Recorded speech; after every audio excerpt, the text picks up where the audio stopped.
Muy bien, seguimos con la formación de paradigmas. Es el turno del verbo estizo.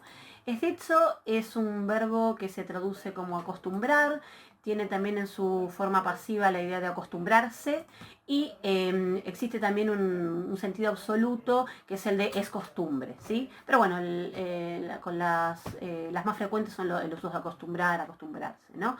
Piensen que, por un lado, respecto de la etimología, es un denominativo de estos, que quiere decir hábito, costumbre, y ahí me interesa que presten atención a esa raíz, esa etimología. ¿Por qué? Porque si observan la etimología de este verbo, en realidad, bueno, acá está la descripción primero de estos como sustantivo, ahí aparece una sigma o un sonido sibilante, luego sigue una vau, una digama, después el sonido E, después una dental con aspiración y después, bueno, os, porque estamos hablando de esos, ¿no? Del sustantivo. Pero presten atención porque, por ejemplo, en latín esta raíz aparece en palabras como consuetus, ¿sí? Me interesaba, en latín aparece con otros, después especificada en otras formas, pero me interesaba, por ejemplo, este término porque ya aparece claramente la sibilante, el sonido de la vau en esa U y la dental ¿no? en la T. Y ahora vamos a repasar algo de ese presente de Citzo, pero me interesa que observen cómo esa sigma o esa sibilante inicial con esa vau después se pierden, ¿sí? Es lo que marco ahí en la última línea. Ahora lo repasamos. De todas formas, recuerden que esta introducción es simplemente para que ustedes lo tengan presente. En este verbo va a ser importante de todas formas saber algo de su etimología y de sus raíces originales porque es un verbo que van a haber algunas formas que en principio llaman la atención. Ahora lo repasamos. Veamos el paradigma completo y ahora lo desarrollo. Bueno, presente citzo, futuro esio, el aoristo eicisa, el perfecto eisica, el perfecto medio pasivo eicismai, el aoristo pasivo eicisen y el futuro pasivo eiscesomai. Vamos al presente. Este presente esitzo es un verbo con presente sufijo yod, ¿sí? Es un verbo que, bueno, en la zeta es donde debemos reconstruir que ahí hay una yod. Porque lo que se produjo es claramente que la dental con lo que termina la raíz del verbo en contacto con la yod producen como resultado la zeta y esto lo pueden, digamos, revisar tanto en Jantren en 280 en la morfología histórica como en la fonética histórica de Lejeune en el parágrafo 69, ¿no? La información sobre esto. Bien, me interesa por las dudas lo que les decía, observar qué es lo que sucede en la evolución de este verbo, no porque sea importante para la formación de paradigmas, o sea, para la realización del ejercicio puntualmente, pero sí para que lo tengan presente de por qué aparecen formas en principio extrañas. A ver, esta información la estoy resumiendo de la fonética de Lejeune. A ver, ¿cómo es la evolución de la palabra? El verbo yo les pongo ahí solamente la primera parte, que es la que me va a interesar. Parte de, decíamos, un sonido con sigma, al que luego le sigue una vau, después el sonido e, más la dental, aspirada, etc. Pero me interesa sobre todo qué pasa con esa sigma vau inicial. Lo primero que ocurre con esa sigma vau inicial es que la sigma se aspira y hace metátesis. ¿Qué quiere decir que hace metátesis? Que luego de aspirarse, esa aspiración pasa después de la vau. Entonces ahí observen la evolución, que les pongo ahí la forma, ven que ahora aparece vau inicial, más aspiración, más lo que sigue, ¿no? Pero entonces ese es el recorrido que hace la sigma, ¿sí? Se aspira y después pasa en la palabra a tomar el lugar de después de la vau. Y en segundo lugar, bueno, ahí les marco la aspiración. En segundo lugar, lo que ocurre con esa aspiración es que ese sonido áspero que tomó la sibilante se asimila a la vau. Y entonces acá el fenómeno de asimilación lo ven ahí. ¿Ven? Ahí aparecen dos vau. ¿Sí? Eso es entonces lo que definimos como asimilación. ¿Ven? La primera que tienen ahí entonces es para que observen el doblete, digamos.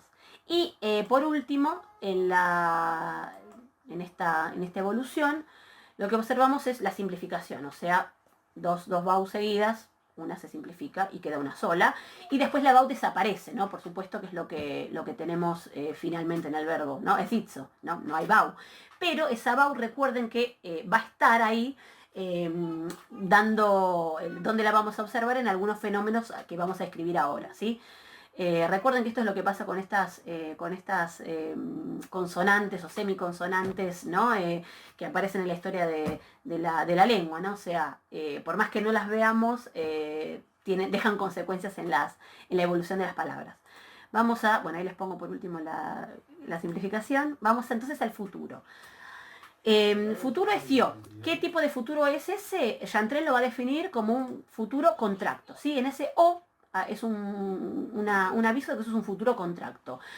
Ya habíamos mencionado esto, pero lo repito, nosotros habíamos dicho que en realidad todos los futuros son en principio sigmáticos, ¿sí? Y que en todo caso la distinción que se Chantrel es en todo caso de forma, o sea, o de forma final. ¿En qué sentido? En el que si ustedes observan el origen de este SIO, es una sigma que cae y que luego aparece un epsilon, en virtud de lo cual después ese epsilon en contacto con las vocales, temáticas produce contracciones, ¿sí? Entonces esto, digamos, este SIO vendría de esiseo, en donde lo que ocurre ahí es lo que les decía, la caída de la sigma, la inclusión de un epsilon y después las contracciones, que lo único que hay que tener presente en esto es que a los efectos de conjugar ese verbo en futuro, es una forma como si fuera un contracto en eo, ¿no?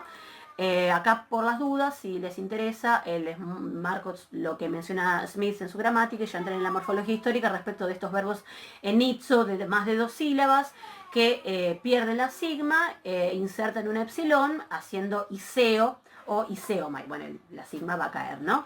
Y ahí contraen en io o iumai, ¿no? Ahí entonces tienen, si les interesa, revisar estos pasajes. Bien.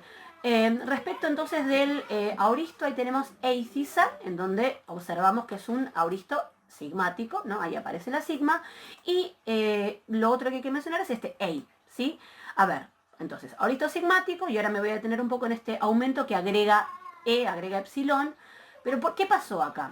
Nosotros, si partimos de que el verbo es esitzo y uno observa ahí un epsilon, va a decir, ¿por qué no hizo un aumento de estos temporales, en donde el epsilon se transformó en eta? Bueno, el motivo de que esto no se da de este modo es que en origen, como les había mencionado antes, este verbo no comenzaba con epsilon, sino que comenzaba, por ejemplo, con esta sigma vau, en donde después había quedado la vau, habíamos dicho, ¿no? Entonces, si nosotros pensamos en ese origen, en donde había una consonante, ¿no? Ahí les estoy haciendo como reponer eso, ¿no? Si empezaba con consonante, el aumento era silábico, ¿sí? ¿Se entiende? Apareció un epsilon. ¿Y qué pasó después? Una vez que caen las consonantes, entonces la epsilon que queda en contacto con la otra epsilon hacen una contracción que da como resultado ei, ¿sí? Entonces ahí tienen ese eicisa explicado de este modo, ¿sí? Entonces, por las dudas, les marco ahí en la gramática de Smith, en el parágrafo 431, que explica esto. Algunos verbos que comienzan con vocal toman aumento silábico porque anteriormente comenzaban con consonante, ¿sí? Bien, esa es digamos, la explicación de este aumento que agrega E, ¿sí? Simplemente igual con que ustedes describan auristo sigmático y aumento agrega epsilon, ya está. Bien. Respecto del perfecto eisica, observamos por un lado que tenemos una capa, es un perfecto con capa, ahí la marcamos, y por otro lado tenemos esta reduplicación que también agrega epsilon, en donde también se explica por el mismo fenómeno que habíamos visto para el caso del auristo y su aumento. Es decir, como en origen, acá les leo lo que dice la gramática, estos verbos originalmente comenzaban con consonante, luego perdida, pero reduplican normalmente, o sea, como si hubieran tenido esa consonante, porque la tenían, ¿no?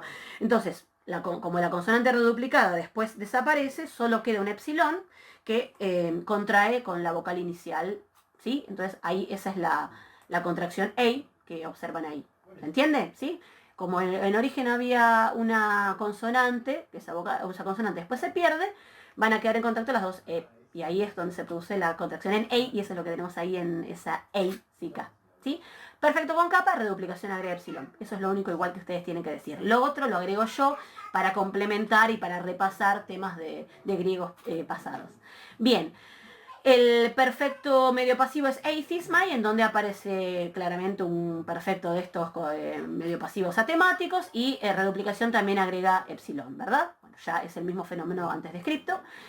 Eithisten es el auristo, en donde tenemos el formante zeta eta y, por supuesto, bueno, el mismo fenómeno de aumento agrega E.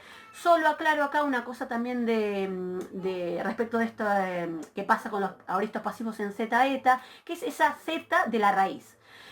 Esto ya lo comentamos cuando empezamos a trabajar con los auristos en zeta eta o en eta. Yo hice este comentario, pero ahora que nos aparece puntualmente lo retomo, que es lo siguiente.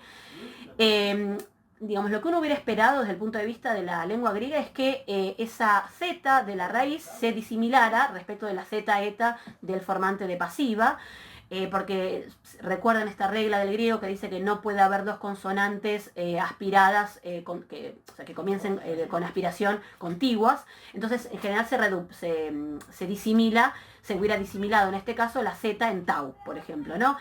Sin embargo, dice Jantrén ahí en la morfología histórica en 191 que hay atestiguados casos en donde ante el sufijo este zeta eta hay verbos cuyas raíces no disimilan. Este sería un ejemplo, ¿sí? Muchos sí disimilan, digamos en este caso no. Entonces lo aviso por las dudas.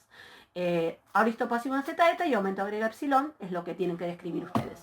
Y finalmente el futuro eithysthesomai en zeta eta. Eithysthesomai, perdón, en zeta eta, futuro pasivo en zeta eta.